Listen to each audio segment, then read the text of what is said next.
Olá a todos, sejam bem-vindos a mais uma aula.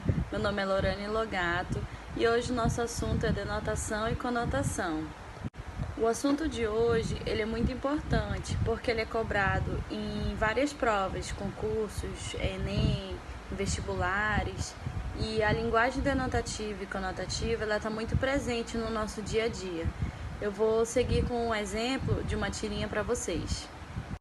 Bom, na tirinha está escrito bem assim, no primeiro quadrinho.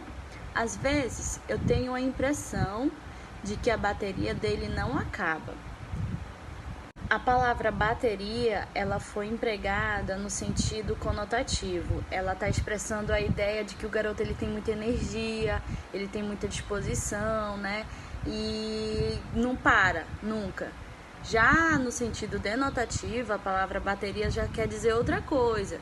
No sentido literal dela, no sentido original dela, significa que ela é um objeto que fornece energia para um automóvel, um avião, um carro, uma moto ou até mesmo um aparelho eletrônico.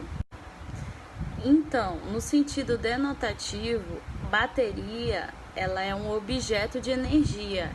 Bateria no seu sentido original, no seu sentido literal, ele é um objeto de energia. Mas como está no quadrinho aí, é um sentido conotativo, que ela quis dizer que bateria é uma criança que tem disposição, que essa criança está com disposição, com entusiasmo, com ânimo, né? Em que essa bateria não acaba. Então, no quadrinho é um sentido conotativo. Agora vamos com a definição de denotação e conotação. O sentido denotativo, por sua vez, é a linguagem em que a palavra é utilizada em seu sentido próprio, literal, original, real, objetivo. Ele é, muitas vezes, caracterizado como o sentido do dicionário, ou seja, que contém o primeiro entendimento da palavra. O sentido conotativo é a linguagem em que a palavra é utilizada em sentido figurado, subjetivo ou expressivo. Ele depende do contexto em que o sentido é empregado, sendo muito utilizado na literatura.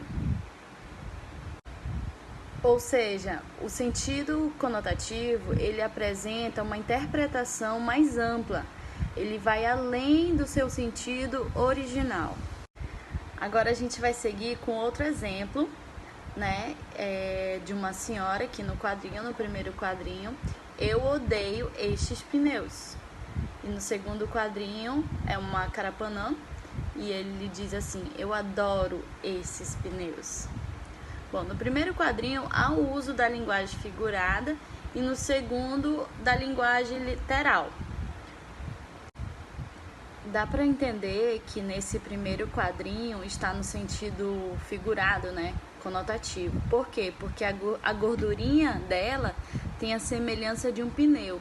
Por isso se torna um sentido conotativo, né? E o sentido conotativo, o que determina ele é o contexto da história. Então dá para entender no contexto que ela é uma pessoa que se sente gordinha, né? Se sente fofinha e para ela esse pneuzinho incomoda. Então esse é um sentido conotativo em relação ao pneu, tá?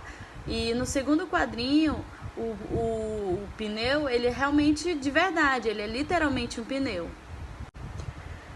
Todos sabem o que é gênero textual e tipo textual, né? Como essa aula já foi dada.